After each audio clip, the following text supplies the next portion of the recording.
Olá, estamos começando mais um Farofa Crítica, um programa onde pensar é o nosso principal ingrediente. A cada programa, intelectuais, ativistas, artistas e outros arteiros comentam sobre temas contemporâneos. Farofa Crítica é uma produção do CELAC, em parceria com o Departamento de Jornalismo e Editoração da ECA USP e apoio do Instituto de Estudos Avançados, ou IEA, da USP.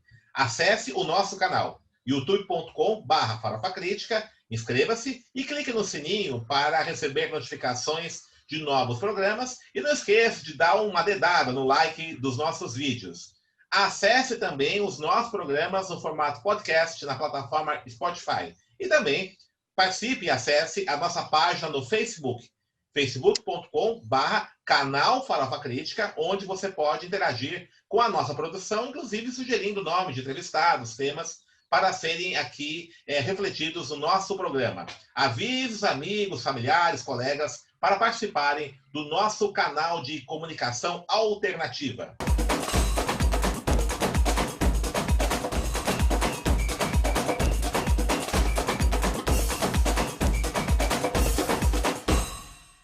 E hoje, Farofa Crítica recebe a professora doutora Maria Ângela Pavan, professora associada da Universidade Federal do Rio Grande do Norte. Ela leciona na graduação do curso de Comunicação Social, Habilitação Audiovisual, no Departamento de Comunicação, e também na pós-graduação em Estudos de Mídia, da mesma universidade. A Ângela Pavan, ela é doutora em multimídia pela Unicamp e também fez o mestrado na Universidade Metodista de São Paulo, em São Bernardo. Além de ser uma antiga minha, grande amiga minha, né, nós fizemos muitas produções intelectuais juntos, escrevemos um texto que é clássico já, né, sobre a novela Cor do Pecado, né, e a gente tem aí feito muita coisa, fizemos muitas coisas bacanas, inclusive quando nós lecionamos juntos lá na Universidade Metodista de Piracicaba, a saudosa Unimed. Ângela, obrigado por ter aceito o convite para o nosso programa. Você fala aqui, né, no seu grande currículo que você mandou para mim, né, bastante coisa, vou resumir aqui rapidamente, que você trabalha com pesquisas ligadas ao ouvir, né, como diz a Eliane Brum, né, a escutadeira. Fala um pouquinho para a gente o que é isso, né, o que significa essa pesquisa que você faz ligadas ao ouvir. Bom, eu quero agradecer o Denis por ter me convidado para participar aqui do Farofa Crítica e eu vou explicar para vocês como é que é isso. Eu fiquei muito encantada ao longo da minha carreira mesmo, né? Com essa ideia da história oral e também depois conhecendo um pouco mais, né? As metodologias que implicam isso, né? Que é, por exemplo, a biografia, quando o novo jornalismo começa a se demorar um pouco mais para ouvir e também para perceber, né, os acontecimentos, tudo isso foi me interessando demais. E eu fui tentando criar métodos de trabalhos, né, metodologias para ouvir as pessoas. E eu já comecei a esse trabalho muito antes de chegar aqui, né, com as minhas pesquisas. E aí, quando eu cheguei aqui também, eu tentei continuar esse trabalho, né? Ainda é um trabalho continuado. Eu cheguei aqui na Universidade Federal do Rio Grande do Norte, me juntei com outros profissionais que também têm interesse nisso, têm interesse na narrativa, na linguagem, nas formas, né, de conduzir o trabalho. E eu digo que isso que eu faço é um trabalho mais demorado da comunicação, diante das comunidades onde eu trabalho, diante dos lugares aonde eu vou, né? O último trabalho que eu fiz, eu mostrei para você, que são os cantadores de mortes. A gente tem feito ainda, mesmo na pandemia, tem sido um pouco difícil, né? Mas a gente tem feito esse trabalho, porque aqui onde eu estou, né? A morte é uma coisa muito importante, assim, em qualquer lugar, né? Mas aqui eu digo, existe um ritual maior, um trabalho maior em relação a ela. Não aqui na capital, mas nos interiores. Assim como era também o meu interior, de onde eu vim, que a morte ela tem uma outra dimensão, né? Por exemplo, eu estranhava muito quando eu cheguei em São Paulo, quando eu era garota, que as pessoas iam para um lugar para velar o morto, né? Porque na minha cidade, onde eu vim, no interior do estado de São Paulo, a gente velava o morto na sala de casa, né? E eu vi muito isso. E eu lembro quando minha mãe se mudou para para São Paulo, eu tinha 8 anos, eu falava, nossa, a gente tem que sair daqui de casa para ver, né? Não, não é na casa da pessoa. Eu achava tudo muito estranho. E aqui, né, em alguns lugares ainda isso permanece.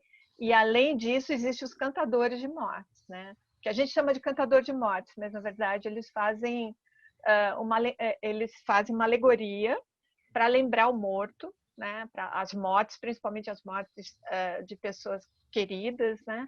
E eles Você tem fazem um registrado isso canto. em produção audiovisual, é isso? A gente tem feito isso em produção audiovisual e também os testemunhos a gente transcreve todinho e mantém em arquivos para que outros, né, pesquisadores possam consultar, né? Então a gente transcreve todinha porque o audiovisual você tem que, né, fazer a edição. E quando a gente trabalha com isso é muito legal. Quando a gente vai montar o audiovisual, a gente monta junto das pessoas, porque a gente acredita que essas pessoas que estão contando a história elas são muito importantes, elas são diretores, na verdade, né, desse trabalho. E, então, a gente coloca eles como elementos da equipe, eles estão na equipe do trabalho. A gente não vai lá, né, rapta o que eles estão dizendo, traz, né, a gente trabalha junto, é um trabalho continuado, na verdade. Certo. Né, E porque... como é que tem impactado isso com os alunos? Né? Você é professora de graduação no curso de audiovisual aí na Universidade Federal do Rio Grande do Norte. Como é que os alunos têm sido impactados com esse tipo de experiência? Olha, como é um trabalho que eu venho fazendo desde 2008 aqui no Rio Grande do Norte, né? Eu tenho alunos já que começaram na graduação usando o mesmo método, trabalhando também nos laboratórios que a gente faz, né? A gente se encontra uma vez por semana mesmo agora na pandemia. E teve alunos, por exemplo, que fizeram graduação comigo, fizeram trabalhos, levaram isso para o mestrado. Hoje em dia trabalham em outros lugares e continuam trabalhando com a gente. Eles são colaboradores do projeto, né? E como é algo que eu acho que encanta, né? Não é o meu trabalho, é o trabalho de todo mundo, né? A gente fica de certa forma envolvido, né?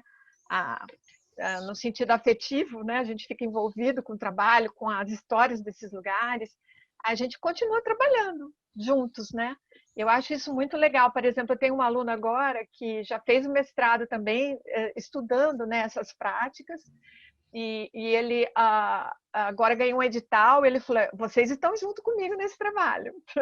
A gente vai, né? A gente não está no edital, mas a gente vai trabalhar com ele, continuar esse trabalho dele, né? Então, eu acho isso muito legal, né? A gente está sempre junto, a gente está sempre, sempre com outras pessoas trabalhando junto, mesmo os colaboradores, os alunos, os mestrandos, né? Trabalhando com essa prática. Eu acho isso muito legal. E agora, como eu te falei, a gente fez eu tenho uma colega chamada Elizabeth Coradina, não sei se você sabe, eu comecei antropologia, mas não terminei, né? Você falou para mim. Larguei no 4º ano. Mas a antropologia sempre foi uma ambiência que eu gosto de ler. Eu acho que ela nos ajuda muito na comunicação, né? Os comunicadores também, né? E a gente sabe disso, né? Porque se você for estudar um pouquinho, né? Por exemplo, as escolas documentais, os jornalistas do novo jornalismo, lá na década de 60, quando houve a Segunda Guerra, a gente tem que saber que a Segunda Guerra ela foi definidora para muitas coisas, para a literatura, para a comunicação, para o cinema, para tudo, né? Foi, de certa forma, transformadora, né? Eu acho que as dores, né, de certa forma, são transformadoras esteticamente também na forma de ação, né?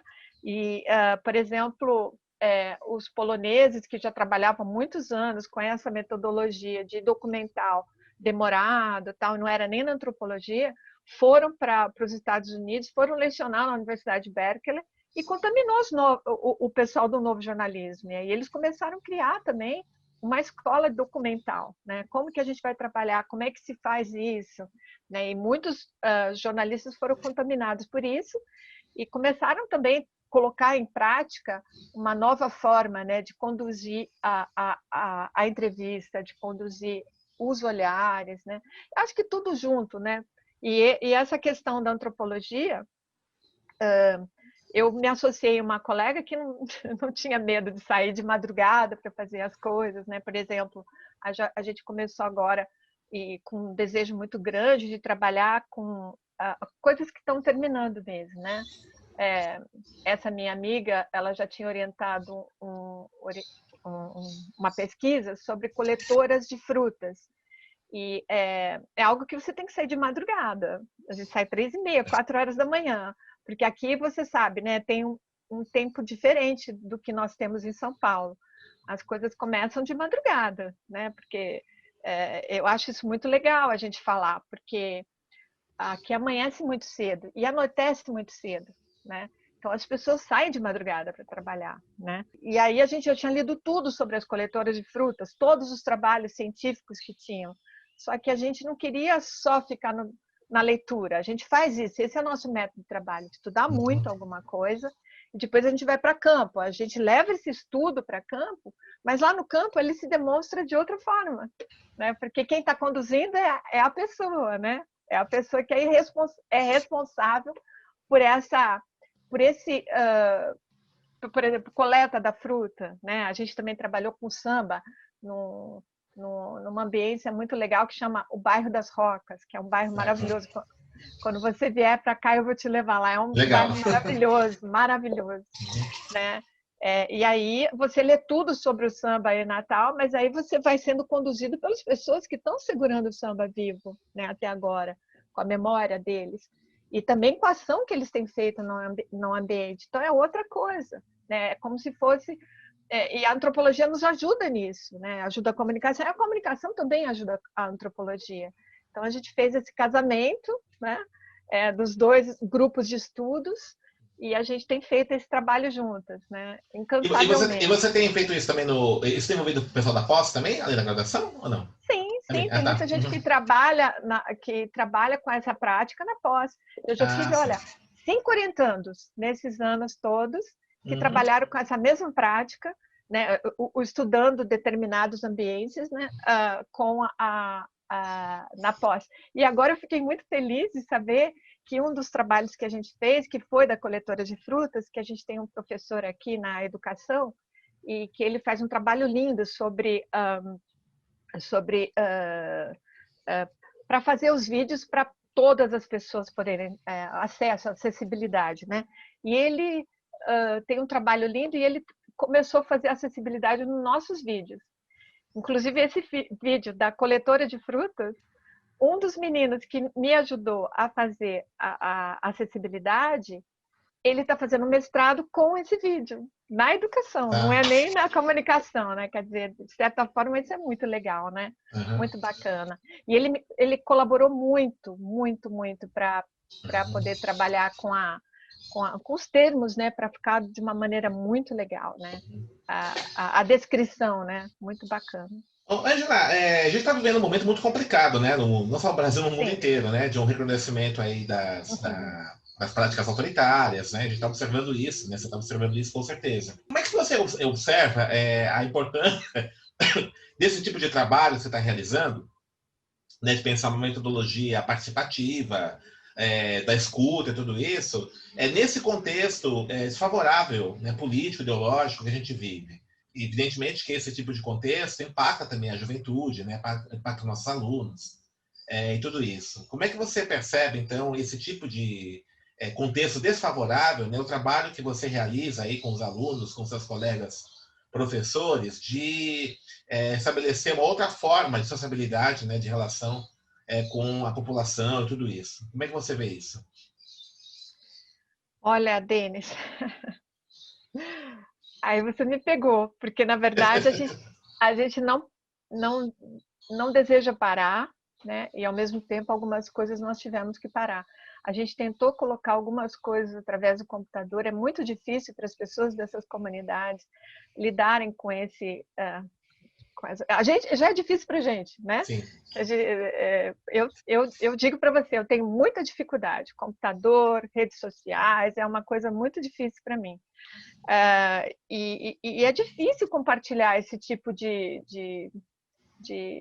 imagens. A gente tentou gravar várias vezes. Eu tenho uma aluna querida, Sara, ela tem trabalhado lá no Piauí e ela está levando essa metodologia também, tem estudado muito, buscado muitas coisas, numa comunidade muito incrível do Piauí, e ela está trabalhando com as lideranças dessa comunidade E é muito difícil fazer com que eles falem diante do computador. Tem que ser o contato físico. Eu não consigo imaginar o meu trabalho sendo feito dessa forma, porque toda a metodologia que a gente tem é no estar junto. Estar junto e demorado, né? Que eu chamo que os nossos pequenos documentários, os pequenos trabalhos que a gente faz, são trabalhos de convívio. Não dá para fazer, né? Tem aluno que chega para mim e fala: professora, eu quero fazer meu TCC com documentário. Eu falei: não, eu não vou fazer documentário, a gente vai trabalhar com teorias. Porque em 4 meses, em 6 meses, não dá para usar a nossa metodologia, entendeu? Essa metodologia que tem sido construída ao longo do tempo. E não sou eu que falo, são todos os teóricos, né, que desenvolvem pesquisas nessa área, e a gente vê que é impossível você construir um saber, né, coletivo em pouco tempo, não existe isso, né? Por exemplo, esse Cantador de Mortes, a gente está desde 2016 fazendo. 4 anos, né? Uhum. Foram 4 anos. E assim, como é que foi? Era um aluno que estava trabalhando com o seu Inácio, que ele encontrou num lugar muito específico que nós temos aqui em Natal, que se chama Sétima Arte. Então a gente vai lá e você pede, né, que a gente chama de Paulista, que é o dono da Sétima Arte, que fica no centro da cidade, dicas de o que assistir, né? Então ele vai contando para você. E esse senhor, que é seu Inácio, ele fica lá, que é um cinéfilo. Ele falou que já assistiu 33 mil filmes. E ele vai anotando isso em cadernos. E ele é um cinéfilo super inteligente. Ele é um grande cinéfilo, sabe? Ele dá dicas de filmes e tal. E a gente descobriu ele, e ele tinha vários roteiros de filmes, e ele queria fazer. E esse meu aluno, o que ele fez? Ele trabalhou ele refilmou esses roteiros que esse senhor tinha, né? E a gente viajava muito, a gente ia todo sábado, né? Porque é o único dia que eu podia ir para Ceará-Mirim para filmar esses lugares que ele tinha na memória, né? E esse meu aluno também trabalhava com teatro, então ele trabalhou com atores, tal, para filmar esses filmes dele. E aí ele fez também um filme, um documentário só do seu Inácio, contando a sua história de vida, o seu encantamento com o cinema, né? Toda seu desejo. E aí ele ganhou um prêmio, ele ganhou um prêmio no Festival de Cinema lá do Sul, meu Deus, deu branco agora. Ele acabou levando, Gramado, acabou levando o seu Inácio para lá também. Legal. E nessas idas com o seu Inácio, eu encontrei o Cantador de Mortes, cantando mortes, no meio da rua. E aí eu fui conversar com ele, ele falou: nossa, você bem que podia fazer alguma coisa comigo também, né? Falei: claro! Aí eu comecei a ir, sabe? Uma vez por mês, uma vez a cada 3 meses, e a gente foi... E ele me avisava: olha, eu fiz outra, eu ia lá gravar. E aí eu acabei terminando agora um pequeno vídeo, mas eu tenho todos os testemunhos dele. E esse espetáculo está disponível no site da universidade? Como é que é? Você consegue veicular? A transcrição eu não coloco lá, não. A gente colocou no arquivo dentro do laboratório que a gente criou. Certo. Mas algumas coisas você vê, porque eu não consigo, dando aula, a gente dá muitas aulas aqui, sabe? Desde que eu entrei, sempre são muitas disciplinas. Eu até converso com meus outros colegas. Aqui na comunicação a gente tem muitas disciplinas, né? É como se eu estivesse dando aula na faculdade particular. Tem muitos alunos e a gente nunca consegue professor para ocupar esses espaços. Então, a gente não consegue atualizar isso o tempo todo, né? A gente tem um site, sim, a gente tem 2 sites. Um que começou em 2008 foi até 2013 e um de 2013 até hoje, que é outra ambiência, né? Dentro do site. A TV universitária, não sei se tem a TV universitária na Federal, ela não veicula esse material de produção? Todos. Ótimo. A gente tem, sempre é chamado lá, para conversar. Tem um programa super incrível lá, né, que veicula esse tipo de material. Né? Eu deveria ter pego aqui, né? Eu não sei se depois dá para colocar. Não, a gente coloca depois, você manda para a gente. Eu mando. É muito legal. É muito legal esse programa da TV universitária de lá. Você que é a primeira... Desculpa. Que é a primeira TV do Rio Grande do Norte. Olha só, primeira? Você não sabia disso? Não sabia disso. Ninguém sabe disso. A primeira TV pública do Brasil fica em Pernambuco, dentro da TV da universidade. E a segunda TV pública é aqui, É só? na nossa universitária. Quando eu cheguei aqui, eu falei, nossa, como assim, né? A E tem gente uma boa não tem isso em estrutura? São Paulo. Hã? E tem uma boa estrutura a TV universitária? Como é que é? É uma boa Tem, estrutura para nossa, receber? é uma boa estrutura e é muito assistida, tem muita audiência. Ah, que Como ela, interessante. como ela foi a primeira, então tem essa questão afetiva também das pessoas aqui, Tem uma né? tradição já na Tem população, né? uma Uhum, tradição e é muito importante para a população também. uhum.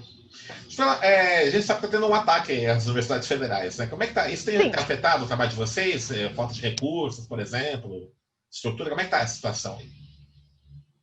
eu não posso falar em nome da universidade, mas Sim. claro que tem sido Uhum, bastante impactado, nós estamos sendo impactados, claro, né? uhum. Completamente. Eu não posso falar em nome da universidade, não tenho esses números, mas eu acompanho, não tenho assim na decor, né? Sim. Mas claro que Mas está tem impacto extremamente. nos projetos que você realiza, né? Todos, De fomento, por todos, exemplo. todos, É. todos, E como é que você está se todos. virando aí? Você está tentando fazer Ah, na como, raça? como é algo que eu. Não, sempre foi na raça, né? Vamos falar a verdade, agora vai ser Uhum, na raça mesmo, né? Sempre foi uhum, na raça, as minhas idas para campo, sempre foi na raça, nunca foi uhum. diferente, né? Nunca a gente teve muito apoio para isso, né? Mas, assim, o único apoio que a gente tinha, que eu acho muito legal, a gente ainda está conseguindo manter, né? Alguns bolsistas, mas assim, 3 bolsistas. Agora ir para campo, sempre foi na raça mesmo. A gente sempre fez tudo isso na raça, assim, com desejo de fazer, com vontade de fazer, né? Uhum. E como eu te falei, sempre saindo muito cedo, né? E sempre envolvida, né? Com os acontecimentos, né? Isso é muito importante para nós. Para nós, que eu estou dizendo, para todo mundo que está trabalhando com esses, com, esse, com, com essas frentes, né? Com esses trabalhos de extensão, trabalhos de iniciação científica, trabalhos, pesquisas, minhas pesquisas, né? Pesquisa da Lisa também, está sempre confluindo, né? A gente está sempre em conjunto. E os retornos têm sido bons, assim, por exemplo, na Muito. relação comunidade, os alunos? Como é que é esse feedback? Denis, você imagina essa questão do, por exemplo, vou te dar, né? Eu posso te dar todos, mas assim, vamos pensar nas coletoras de frutas. Elas ficavam muito tristes, porque todo mundo ia lá fotografá-las, filmar, e nunca devolvia isso para elas, né? Uhum. Nosso trabalho não, o nosso trabalho é elas que fizeram, e aí fizeram, tipo assim, no local lá de onde elas residem, fizeram tipo um Oscar, sabe? Elas todas foram, elas que apresentaram o trabalho, também do samba foi assim, né? O trabalho do samba, a gente fez nesse nível, em primeiro lugar, são elas mostrando para as pessoas, né? E o samba, por exemplo, a gente descobriu esse personagem que eu já te mandei, que é o Zorro, ele tinha composições incríveis de samba há anos que ele fazia, né? Que é um trabalho incrível que ele tem. O Zorro é incrível, um grande sambista, né? Um cara Uhum. maravilhoso. E ele não tinha um CD gravado, né? E esse projeto conseguiu, né? Através do Proext, né? Lembra que existia o Proext? Lembro, lembro. A gente ganhou 99 Olha. a nota, né? Então a gente trabalhou 4 anos, um pouquinho desse dinheiro foi para produzir esse CD, né? Que é o samba canguleiro, chama-se o Zorro do Anguleiro. Samba Uhum. Canguleiro. Ah, legal. Aí eu vou te falar, porque assim, aqui existe né, a separação, né? Zona Norte, Zona Sul, aqui existe, né? Que aí é diferente, né? Em São Paulo. Uhum. E também existe diferença de bairros. Por exemplo, a Rocas fica bem próximo dos bairros muito de elite aqui Certo. do Rio Grande do Norte.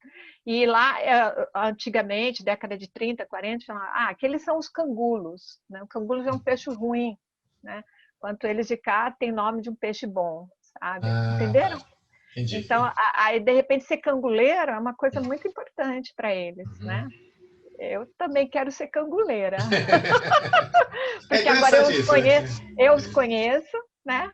Uhum. E eu quero ser o peixe cangulo. Angulo. É muito parecido com o que houve aqui em São Paulo com essa ressignificação que o hip hop fez de periferia, né? O Tiaraju fala muito isso, né? periferia é Sim. algo negativo, né? De repente há uma ressignificação por parte dos movimentos aí de periferia, o hip hop Claro. particularmente, né? Periferia para ser algo positivo, né? A periferia Sem como dúvida. potência, né? Não, para você ter uma ideia, eu quando vim para cá, eu não conhecia nada, não sabia nem o que era Ponta Negra e tal. Eu tinha Ah, vindo passear, mas era muito jovem, não captei. E eu fiquei num hotel próximo a Rocas. E eu lembro que eu pegava o ônibus para ir para a universidade. Um hotel assim, tipo uma pousada.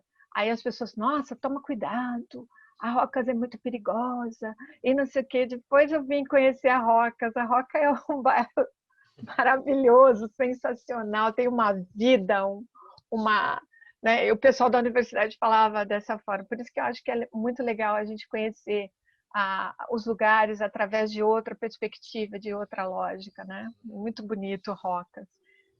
Muito então, importante para a cidade, né? Pelos movimentos culturais, pelo movimento do samba. Todo o samba nasceu lá nas Rocas. Olha que coisa linda, né? muito bacana. Muito maravilhoso. Muito bem, já nós estamos encerrando aqui o nosso programa, né? O papo tá bom, né? Quando o Já papo é bom. acabou? Eu não É falei pouco quase tempo, é nada. 20 minutos, né? Bastante coisa, né? Quem quiser conhecer a produção, tudo essa, você está no, tá no site da Federal do Rio Grande do Norte, é isso? Tem um Sim, site? não, ela não está dentro da Universidade Federal do Rio Tá. Grande do Norte, infelizmente, mas a gente está tentando fazer com que entre, né? Uhum. Agora, você falou para a gente mostrar um livro, a gente fez um livro, ó, Opa, olha lá. com o nome do projeto, tá? Narrativas, memórias itinerárias. Muito É. bom. Então, todas as pessoas que aqui escreveram trabalham com essa ideia em campo, nas comunidades, fora, né? Fora das quatro paredes. Todo mundo escreveu sua parte aqui. Inclusive, a gente colocou também, né, o nosso trabalho, logo na introdução, né, o trabalho que a gente vem desenvolvendo, como a lei dura tanto tempo, e também tem na internet narrativas e memórias itinerários, e tem também identidades e memórias do Rio Grande do Norte, que é uma coisa que durou até 2013. E esse Tá. narrativas e memórias itinerárias está durando até hoje. Hoje a gente mudou um pouquinho de nome, chama Laboratório de História de Vidas, né? Que a gente tem tentado compartilhar de uma forma melhor com as outras pessoas. E é isso que a gente tem feito. Espero que eu tenha. E esses livros, eles dá para adquirir por onde? Na livraria? Como é que é? Eu vou te levar um monte quando eu for para aí. Ah, então tá bom. Não, mas aí quem tiver assistido o programa, se interessar pelo livro, Por exemplo, o livro não foi distribuído, né, tá. para Uhum. todas as livrarias. A gente tem aqui na cooperativa, né, Uhum. da universidade, tem lá, que é uma livraria também, que é uma cooperativa de livrarias. A Uhum. gente deixou aqui, a gente não conseguiu fazer essa distribuição, porque ele Tá. ficou pronto bem no final de 2019. E aí ficou Uhum. difícil, né, fazer essas trocas. A gente tem levado nas mãos das pessoas.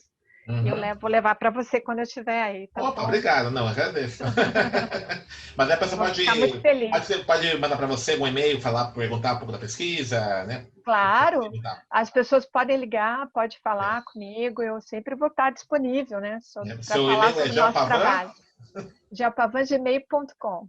geopavan, né? Gel com G, pavan com N no final, Pavan. @gmail.com. Então tá aí. É, Quem é. quiser saber mais aí dos estudos da professora Angela Pavan, tá aí o e-mail, né? Aí Aí agradeço você, mas a gente agradece.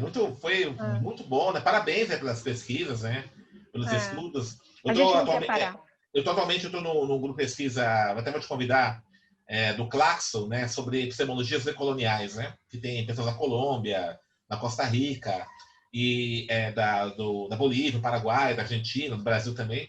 E a gente tem feito essa discussão, né, sobre a importância de uma alteração das metodologias de pesquisa. Tem um autor colombiano, não sei se você conhece, chama Orlando Fals Borda, que fala Eu sobre o já, sentir pensar, é muito interessante, né? Enfim, tem eu, uma. eu não conheço não, mas conheço muitos outros, né, Então, que tenho lido muito e tem me nutrido muito para o trabalho que a gente vem desenvolvendo. legal. Vou te chamar É. para uma live com o pessoal aí Aham. do GT, né? Se você tiver Eu vou gostar disponibilidade, muito. vai Vou ser ficar muito, bacana essa troca aí. E vou ficar parabéns muito aí, né? contente. Estou muito feliz aí, né? Da sua produção vasta, importante, né? De qualidade, como sempre foi, né? E particularmente essa inovação, né? A gente tem que sempre dar na contracorrente, né? Acho que essa é um pouco a nossa característica, né? É verdade, é verdade. Denis. Foi muito bom encontrar você pelo caminho. E eu queria dizer aqui, deixar claro aqui para o pessoal que esse é o trabalho que eu escolhi para trabalhar até o fim da vida. Eu sei que é um trabalho de formiguinha numa terra de tamanduá, mas é um trabalho que me dá vontade de sair para trabalhar, acordar cedo, ir lá, conviver com as pessoas, porque acho que é a única coisa que a gente pode fazer, né? De bom nesse país, né? Que é tão difícil para nós, né? Tão difícil, tão É difícil. isso que faz valer a pena, né? A gente É continuar. isso que vale a pena continuar. A única coisa. É a única coisa que Legal. vale a pena. Tá bom? Obrigado, Ângela. Estamos encerrando mais um Farofa Crítica, que hoje conversou com a professora Maria Ângela Pavan, da Universidade Federal do Rio Grande do Norte, falou sobre suas pesquisas aí utilizando metodologias participativas nas comunidades do Rio Grande do Norte.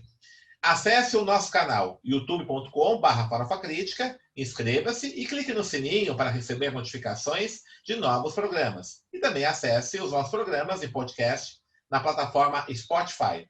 Eu queria encerrar esse programa, antes de falar a frase final que eu sempre falo, né? Dedicando, né, a um grande amigo, professor intelectual, que infelizmente nos deixou no domingo, professor Ciro Marcondes Filho. Um professor, né, um intelectual comprometido com a transformação, um intelectual comprometido com a qualidade do ensino em comunicação e jornalismo, e uma grande referência para todos nós, professores de comunicação, né, que onde ele estiver, que esteja em paz. E só tenho a dizer, né, muito obrigado, professor Ciro Marcondes. E para encerrar, né, a frase de Paulo Freire: ninguém ignora tudo, ninguém sabe tudo. Todos nós sabemos alguma coisa. Todos nós ignoramos alguma coisa. Por isso, aprendemos sempre.